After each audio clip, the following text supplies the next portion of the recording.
हजरत साबरी पाक कलियरी रदी अल्लाह ताला अन्हु का जलाल बहुत ज्यादा था।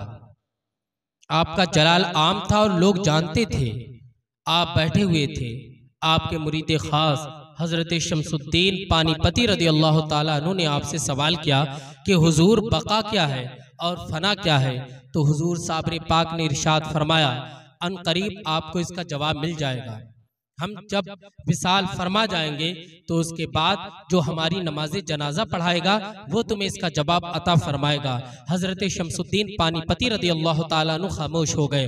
हुजूर साबिर पाक कलियरी थोड़े दिन के बाद आप बीमार हो गए और आपका जब वक्त विसाल करीब आया तो आपने हजरत शमसुद्दीन को बुलाया और कहा कि ऐ शमसुद्दीन सुनो, मुझे ना तो कफन दिया जाएगा ना मुझे गुस्ल दिया जाएगा, बस एक कमरे के अंदर मुझे बंद कर देना और गैब से सब काम हो जाएंगे। अल्लाह अकबर। हजरत शमसुद्दीन तुर्क पानीपती रहमतुल्लाह अलैह सुन करके चले गए। चंद दिनों के बाद हजरत साबरी पाक रदी अल्लाह ताला अन्हु इस जाहिरी दुनिया से इंतकाल फरमा गए। तो लोगों ने आपके कफन दफन का इंतजाम करना चाहा तो हजरत शमसुद्दीन आ गए और कहा कि साबरी पाक ने मुझे वसीयत फरमाई थी कि एक कमरे के अंदर मेरे जिस्म पाक को रख देना, गैब से मेरा कफन भी हो जाएगा, दफन का इंतजाम हो जाएंगे। अल्लाह अकबर। हजरत साबरी पाक रदी अल्लाह ताला अन्हु को कमरे में बंद किया गया, गैब से कफन आ गया और गैब से गुस्ल भी हो गया।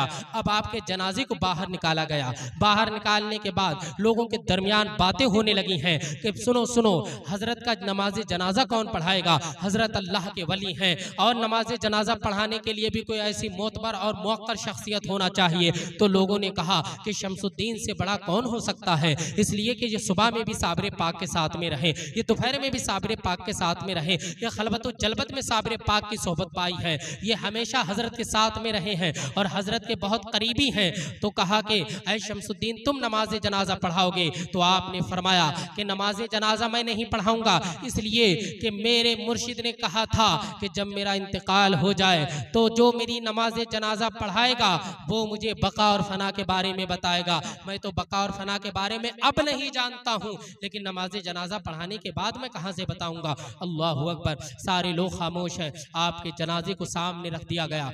काफी लोग इंतजार में हैं कि नमाज जनाजा पढ़ाएगा तो कौन पढ़ाएगा। जब काफी वक्त गुजर गया है, लोगों ने देखा एक घुड़सवार आता है जो घोड़े से उतरता है। हजरत शमसुद्दीन तुर्क पानीपती भी देख रहे हैं और सारी अवाम कलियर की देख रही है कि वो उतरा और उसने साबिर पाक के नमाज जनाजा पढ़ाना शुरू कर दी है। जब नमाज जनाजा पढ़ा करके चलने लगा तो आपके यही मुरीद, आपके यही चाहने वाले उनके कदमों में गिर गए और कहने लगे, हुजूर हजरत साबरी पाक अल्लाह के बहुत बड़े बली थे, आपसे बहुत सारी करामतों का सुदूर हुआ था, मगर एक बात तो ये बताइए, अगर आपने नहीं बताया कि नमाज जनाजा पढ़ाने वाले कौन हैं तो कल लोग पूछेंगे से साबरी कलियरी की नमाज जनाजा किसने पढ़ाई है, तो हम क्या जवाब देंगे, हम किसे बताएंगे। तो उन्होंने कहा था और ये भी कहा था हजरत शमसुद्दीन ने कि जब मेरे मुर्शिद हजरत साबरी पाक ने इंतकाल फरमाया तो उन्होंने कहा था तुम्हें बका और फना का मतलब भी वही शख्स बताएगा। अल्लाह अकबर। जब इतना कहा था तो उसने जो नमाज जनाजा पढ़ाने के लिए आया,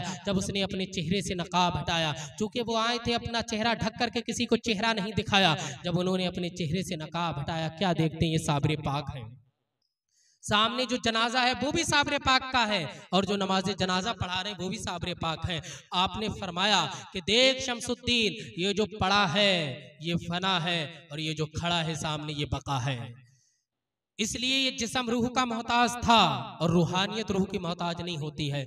जिस्म मिटने वाला है, जो दुनिया में आया मिटेगा, फना होगा, खत्म होगा, लेकिन जो रूहानियत पा लेता है वो लोगों की मदद करता है, लोगों की नुसरत करता है, लोगों के लिए अच्छाई करता है।